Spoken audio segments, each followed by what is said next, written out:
All right, everyone, I'm happy to report as of sometime last night, probably around 2 a.m., 200,000 subscribers. Of course, a fairly major milestone since this time last year I wasn't even at 100,000.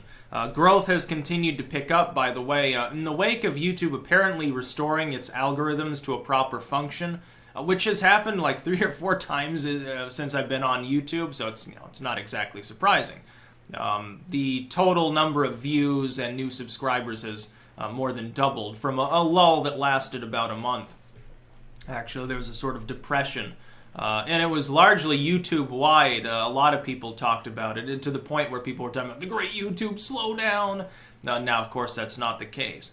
So I wanted to update people a little bit about sort of the plans for the next 100,000 subscribers / probably the next year or so. If growth remains the same, that's probably around where it would be at the end of the year. It'd be approaching 300,000.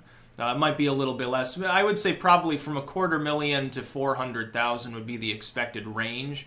It really depends, though. It's situational, If there is a great slowdown or something, it's probably in the lower end. Or if I don't do anything novel, I suppose. But if a few things go really viral, especially with the midterms coming up, that'd be something hopeful. It could be on the upper end. I will be, around the middle of this year, starting to begin analyzing the midterms, giving predictions, chances, odds, things of that nature, doing the prognostication thing. I've been doing some preliminary predictions, of course, but telling people, of course, 2020 is way too far out to do anything until after the midterms. You can't even get a general reading. And even the midterms at this current point, it would be very, very difficult with any degree of accuracy to judge anything, any specific race, unless it's so safe a race that it would require a major scandal to unseat someone. That's the other component. You have to wait a little bit longer, get some time going to reduce the odds that some major event totally flips a race. Like, oh yeah, this senator who got elected with 70% of the vote in his safe red district, suddenly he's trailing his opponent because he was caught with cocaine and heroin and several dwarf hookers. Yeah, that could be a game changer, I think, in some political races, so we have to keep that in mind. And there's no way to predict when those things will happen, generally speaking.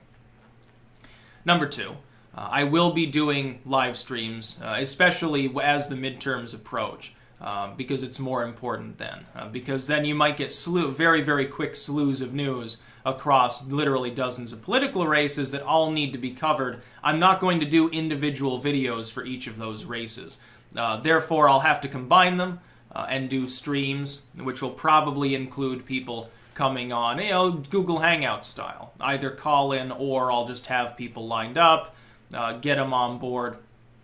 Maybe I'll open it up so that I'll have people can message me on Twitter to add them to Google Hangouts if they'd like to come aboard and talk there for a little while. I'll keep it, if that happens, I'll keep it audio only on others' ends because my own particular connection isn't really that sophisticated, and just me broadcasting video could be a little bit laggy. So I can't really host people by video reliably. Like, I know I got by with Ottman when I was talking to him, and I was surprised.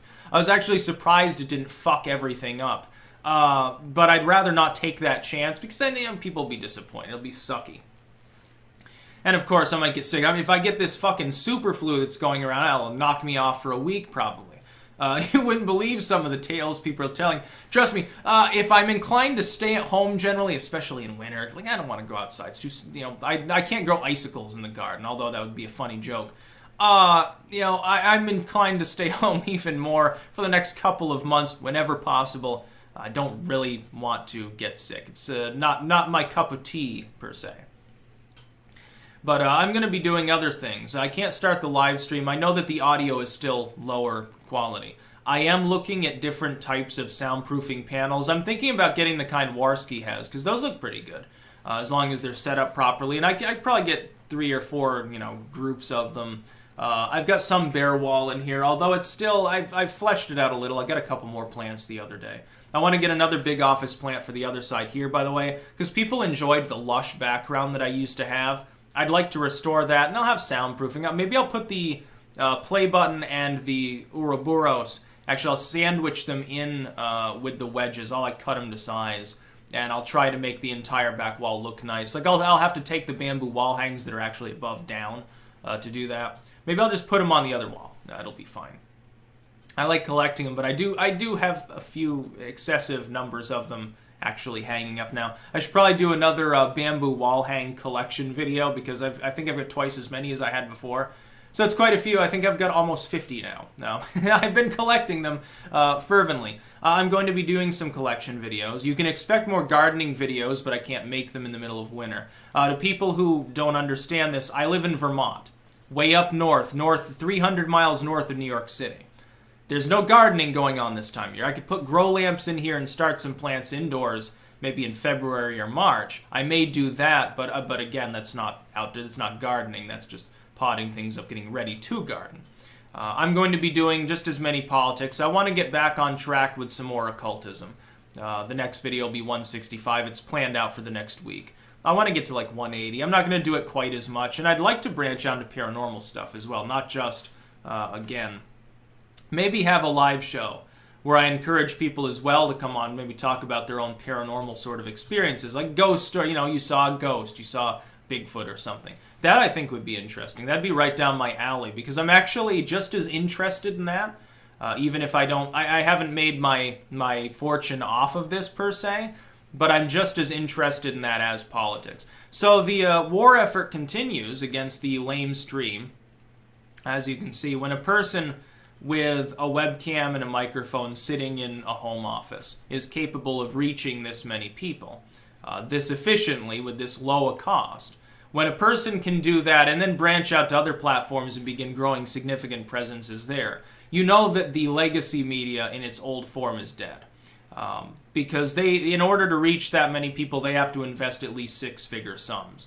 And to reach their admittedly larger audiences, millions of people, they have to pump 8 or 9-figure sums into doing that. The electricity alone at some of these studios must be astronomical. Meanwhile, a whole new crop of people are coming up now, and you begin to see there's now a second wave of new media on YouTube and elsewhere. Twitch, I think, and Steam and some of these sites are intrinsic as well.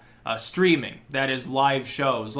Sort of like the style of old news, but independent, number one, often takes place in a person's home office, number two, or their home studio.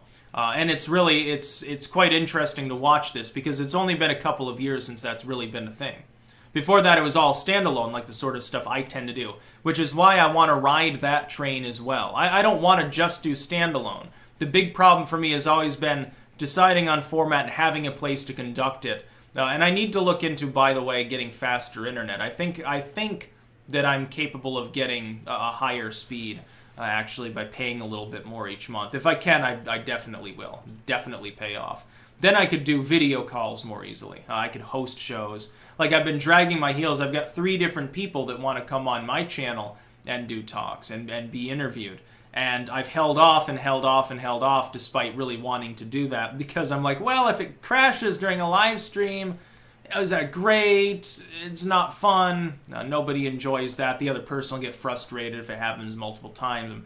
I want to plan things out. And I want it to sound and look good. So that's a little bit about my plans for the next year, the next 100,000. Some people are expecting it'll happen quicker than expected, by me at least.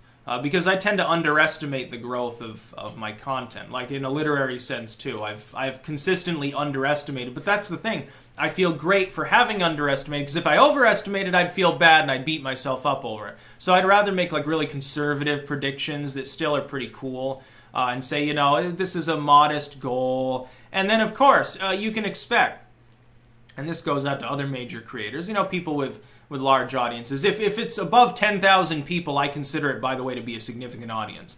Once you get to that level, you start getting a few ankle biters who don't like you. Just ignore them for the most part. Like, they're shills. They'll try to antagonize somebody who has a large audience to get a response in order to gain, like, subscribers or followers. Then there are people in the missing link media especially who are willing to risk defamation suits just to beat up on someone because they're independent. Oh, they're too independent. They might, say the wrong thing. They might radicalize somebody, so they're trying to kneecap us. It's not working too well. It seems like in the wake of, like, Warski and Hard Bastard and others, like, responding to Pacman, it has the opposite effect. They're the ones that end up getting the worst end of the situation. That they don't learn from experience. If they did, they would abandon the legacy media platform. They wouldn't bother with radio and TV. They'd put all their effort into the online world. They'd be like, okay, fuck the radio. It costs a lot of money. Need advertising. No, I'm just going to move to a blogspot radio platform. And some people have suggested that. I might check that out actually.